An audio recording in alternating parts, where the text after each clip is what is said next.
Here's 9 things that are wrong with your car that could potentially get you pulled over and ticketed in Utah.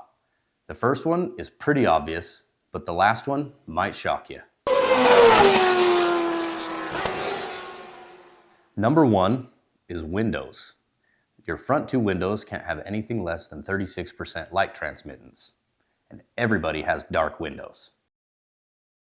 The second one is lighting, and especially here in Spanish Fork, Utah. Your lights cannot be below 22 inches and they cannot exceed 54 inches, which 9 out of 10 trucks that are rolling through this town exceed 54 inches.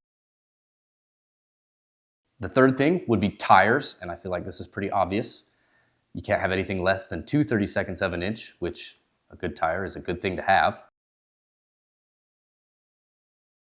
Number 4, no dripping leaks from your power steering system. Number 5, your brake pads can't be 2/32 or less. If they're grinding or squealing, you're probably going to get a ticket. Number 6, your horn must work. You want to be able to tell people to get out of the way when necessary.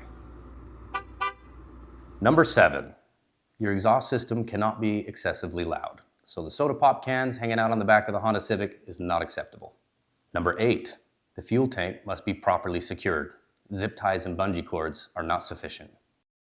And number 9, your seats must be properly secured. A 5-gallon bucket is not enough.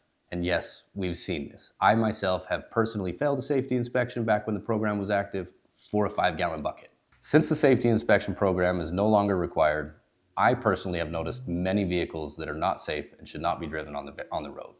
What vehicles have you noticed that aren't safe and shouldn't be driven? Let us know down below in the comments. Thanks for watching.